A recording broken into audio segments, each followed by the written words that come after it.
5th skein of Christmas my postman gave to me. 5 Christmas trees.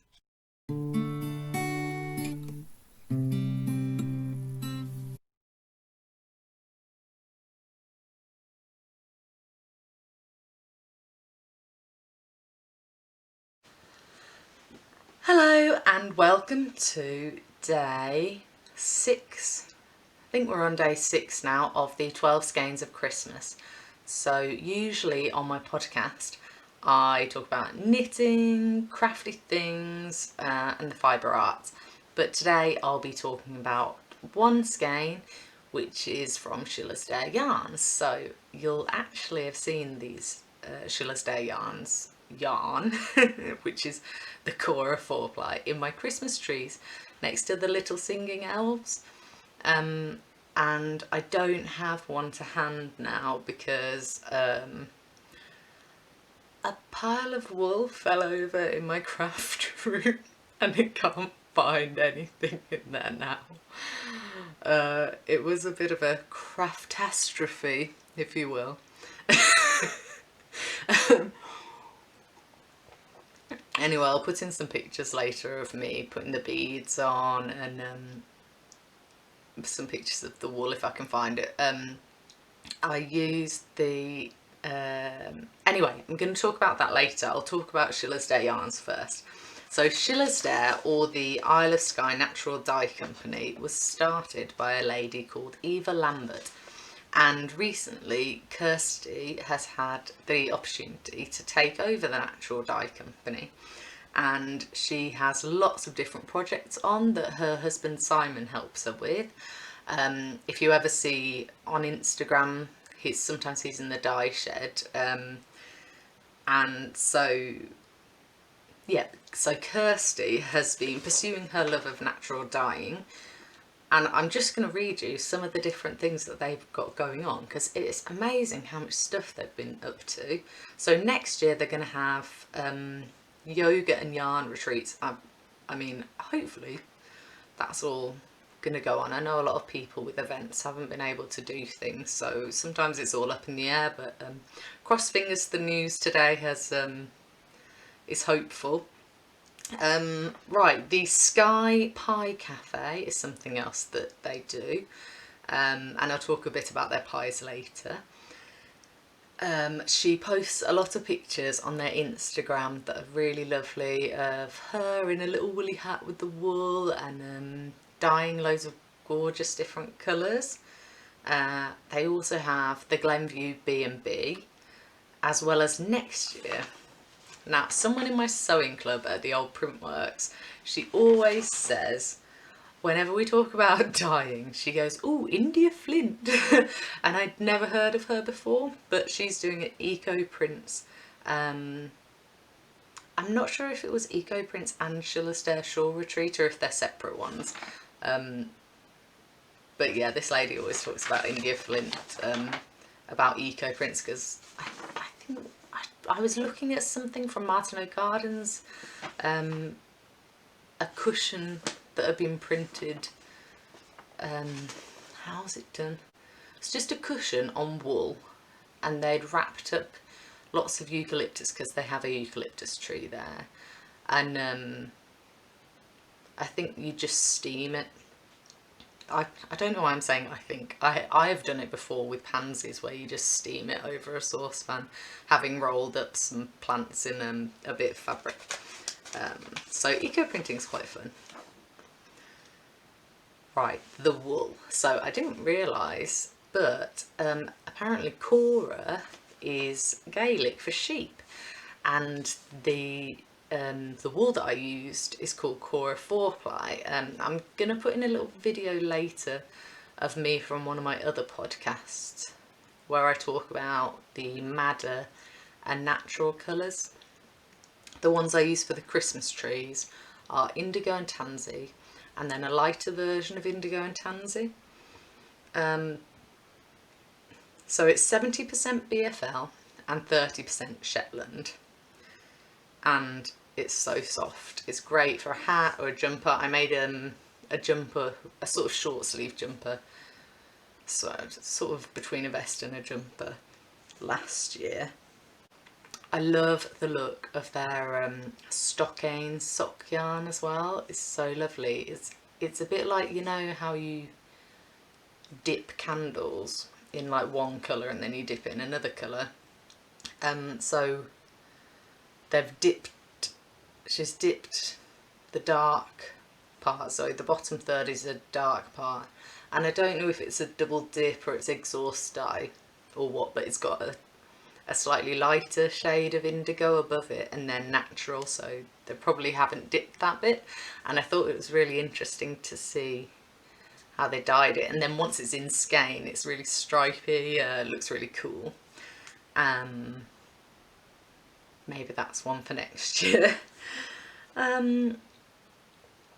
Yeah, so the design, I'm going to put some text here for who the designer was because I can't remember. I just remembered Christmas trees, but they're so cute. You can do a tiny one, a medium sized one and a bigger one. And sorry, I'm just looking. What did I want to say? Oh, I did it in the flat and I sewed it up because the pattern said to do it in the round, but actually I thought, I've seen loads of pictures of people doing baubles in the round recently and with like 4 stitches on each needle, and I just thought, oh, that looks a little bit too fiddly.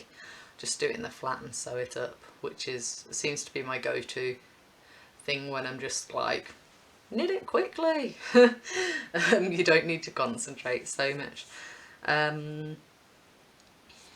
Yeah. Right. So I asked her a few questions. So I asked Kirsty how she got into doing what she does, really. She said,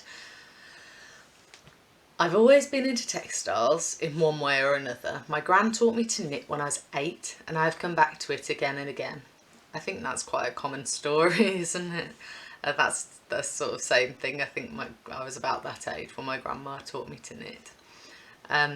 She first experimented with dyeing fabrics about 10 years ago.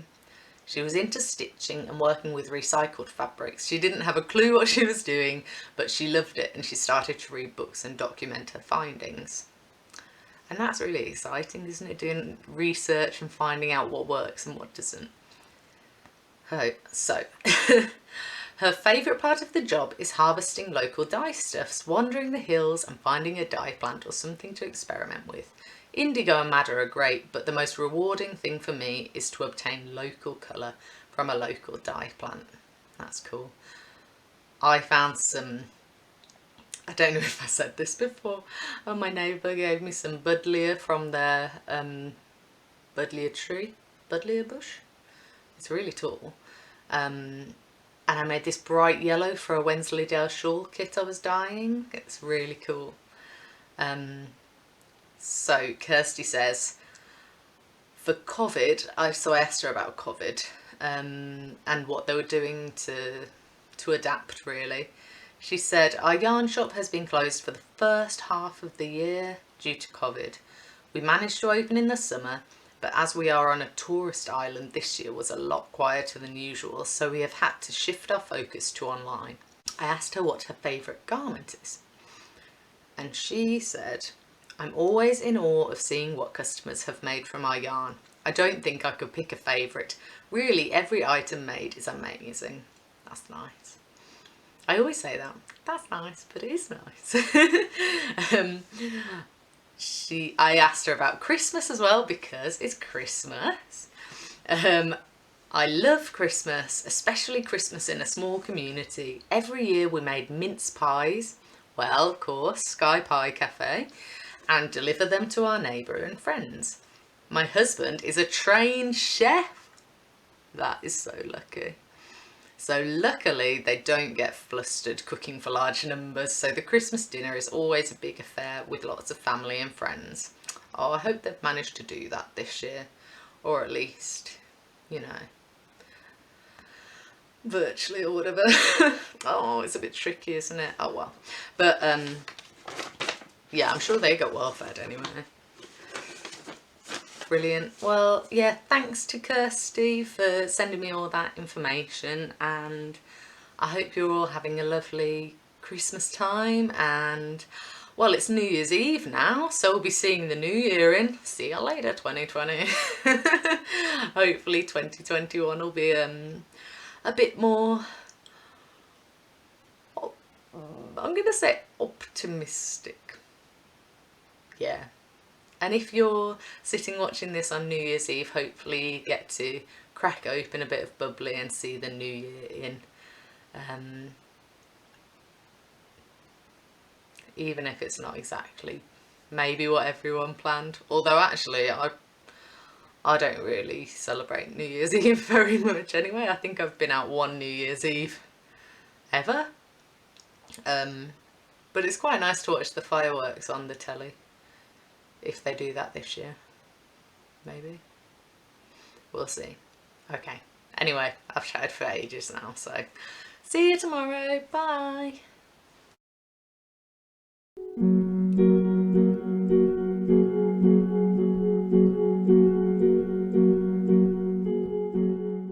Anyway, you can have a little look at those. And I thought, I was really tempted to get the indigo and tansy dyed stuff, because this is all naturally dyed on Sky by the Sky Dye company.